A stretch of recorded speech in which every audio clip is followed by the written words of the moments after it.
Hey guys, and welcome to the first 2019 episode of Flavor and Fiction.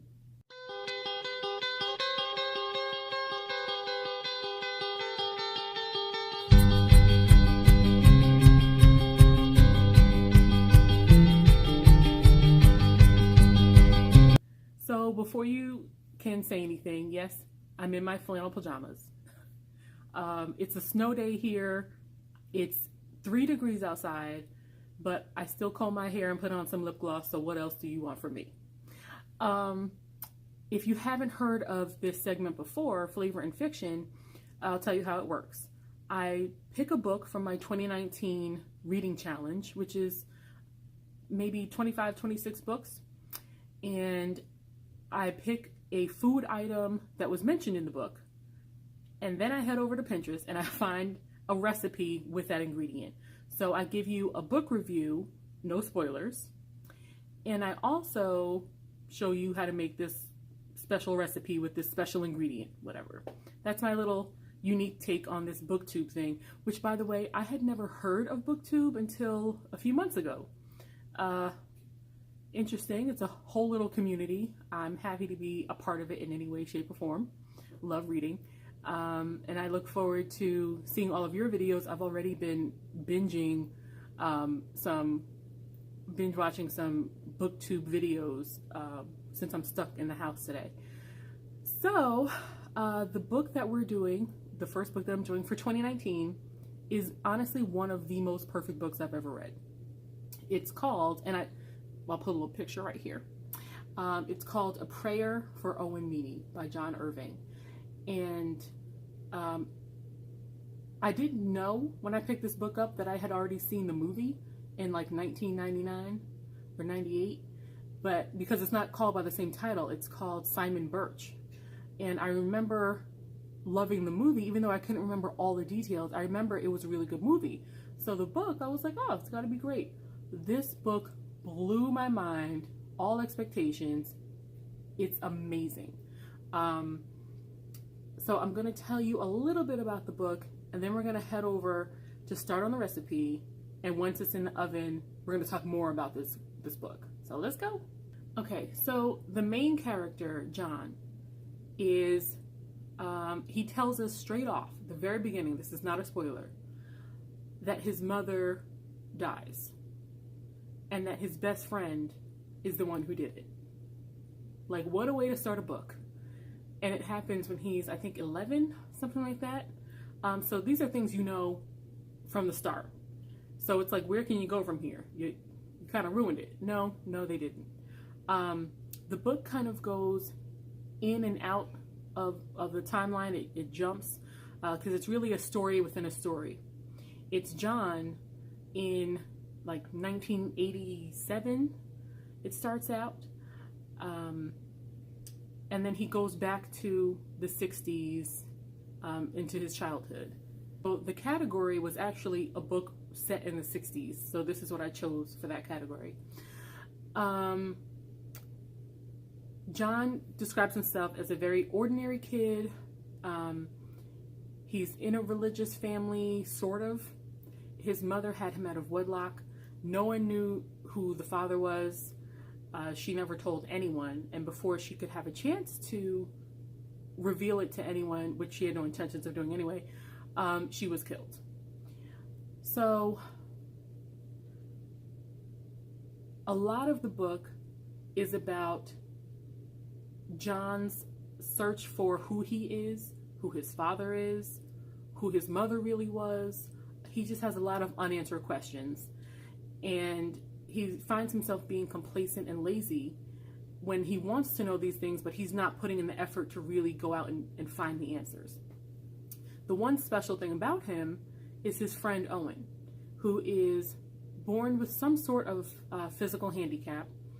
Certainly not a mental one. He is like the smartest kid in class, but he's always being picked on a little because of his size. Like, he's tiny, and his voice is very distinctive. It's like they describe it as like a squeaking mouse. So he kind of throws people off guard, but still somehow manages to capture respect when people actually listen to what he's saying, when they can get past his voice. So even though John doesn't really consider himself to be religious, he just kind of goes to church because when your family goes to church, that's what you do, according to him. His friend Owen, who is very critical of the church, happens to be very spiritual and have a ton of faith. So their relationships sort of center each other.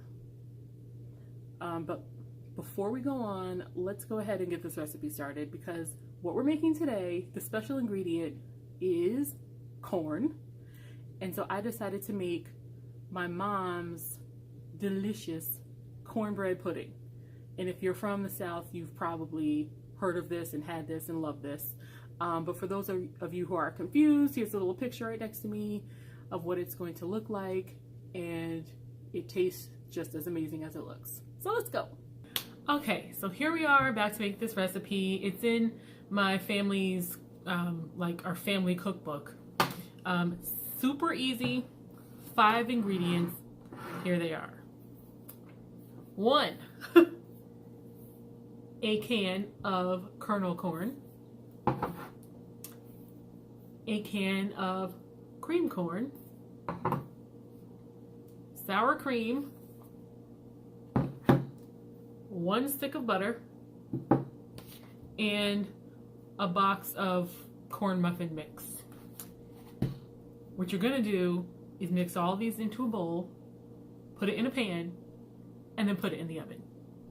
I know, super complicated, but I'll put the recipe and instructions in the details below, just in case somebody wants to try it out. So yeah, I'm gonna get to it.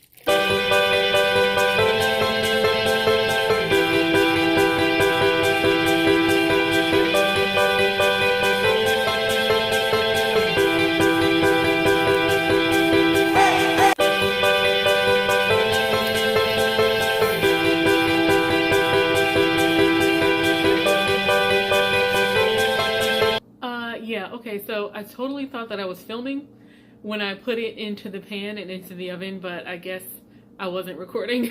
So just know that after all the mixing, I poured it in a pan and put it in the oven. Okay, so now that that's in the oven, let's get back to the book. So Johnny he's a wheelwright, which is one of the wealthiest families in town. This is based in New Hampshire in a town called Gravesend. And Owen's family runs the granite quarry, and they're kind of looked down upon because of their financial status, and because his mother might be a little touched, as they say. She just sits staring out the window, and no one really knows what's going on with his family. So he spends most of his time at Johnny's house, and he after they start out telling you that the mother dies, they kind of go back in time a little bit to describe the relationship between Owen and Johnny's mom. He kind of looked at her as a mother figure, but then also he was pretty much in love with her. And this book had so much like beautiful imagery and that you didn't really understand until the end, and a lot of religious symbolism. For example, his mother, Johnny's mother, had a dressmaker's mannequin that she kept by her bed. And one day they were having a sleepover, and Owen needed something, and he went to the mother's room, and he came back saying that he saw an angel next to the bed. He thought it was the angel of death.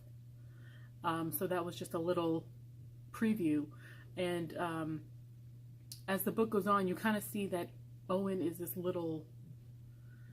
He's wise beyond his years, and people start believing that he does have a gift of foresight, because certain things that he writes about in his journal and things that he says he saw visions about, they start coming true. And he has this unshakable faith that he was born for a purpose, that he is the size he is for a purpose, that everything about him was done for a purpose. And his unshakable faith starts to rub off on everyone around him in different ways. And it's such the way the book came together, it left you wondering about so many things, like who's Johnny's father? What's the truth about this? What is Owen's purpose? How is this person gonna die? You really don't get satisfaction until the end. It leaves you hungry for it. So that's why I loved this book. And I can't go into too much because I don't want to ruin it. But hold on, let me check on this food. Okay, it's coming along nicely. So, back to the book. Johnny's mother ends up meeting a man named Dan, who is a professor. He's about to start as a professor at this really prestigious private school in town. And they fall in love, and 4 years later, they finally get married. And Johnny loves Dan. They all get along great. Everything's wonderful. But they were only married for a very short time before the mother died. So he ends up splitting his time between living with Dan and then living with his grandmother. So he doesn't leave either one alone. So shortly after this happens, Dan produces, he's producing the Christmas play, the town Christmas play. And they're doing a Christmas carol. And Owen Meany decides to do the part of Christmas Future. And when he does it night after night, and he's great. Like they said that a couple of kids like peed their pants. Like he was definitely like scary and ominous and all this stuff. And the fact that he was so small kind of added to the mystique of like the hooded figure. So during one of the performances, he pointed to the grave. You know how the ghost of future of Christmas Future points to the grave at Scrooge, and Scrooge sees his name and he knows that like that's his grave or whatever. Owen starts screaming and running off. He has to be taken home. And later we find out that he says that he saw his own name and the date of his death. So everyone thinks that it's because he's starting to get a cold, that maybe he was a little delirious, that because he's been studying religion so much, that maybe he's just starting to, become a little fanatical. But once he saw that date, he knew without a doubt that this was the date he was going to die. And from that day forward, he started living his life like he knew that that was the date. And the things that come together and work together to make certain things happen, you do not see coming. It just sounds like a coming of age story for a while. You think you're just reading like a regular coming of age book, and then all the pieces fit together at one time and it all comes together. I can't wait for you guys to read this book. I want to know if anyone else has seen it, has seen the movie or read the book. Just let me know. But I feel like if I give too much detail about the symbolism and the things that come together, I want you to be surprised like I was surprised.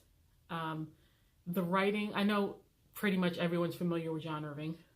This is the second John Irving book that I've read. I also read The Cider House Rules, and I saw that movie as well, which was done really well. But this book beat it for me. This book took the cake. I'm going to put a link so you guys can get it on Amazon if you want. I actually just got it from the library. So I would say that one of the biggest themes in the book, just to wrap up here, is faith. And whether or not, the question as to whether or not it's a smart thing to let faith determine your fate. I think that's a good way to put it. If you're silly for following faith when other things are telling you to go in a different direction, your common sense, so to speak, is telling you go this way, but you have faith in what God is showing you and you're going that way. And let me assure you, the book is not like preachy. Like, I don't believe it was written to convert people. And it's not putting people down who don't believe at all. It really is, it leaves the decision in your hands. And it's so smartly done. So, yeah. I'll put the link below for the recipe and the book. So this is how it came out.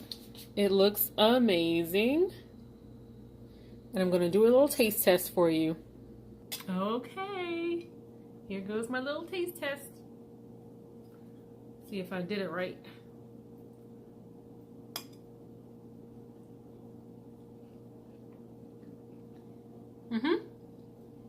It's good. And this is a perfect place to end because I'm about to eat this. So, thanks for tuning in to my first episode of 2019. Thanks for welcoming me to BookTube, and I'll see you again shortly. Thanks for watching.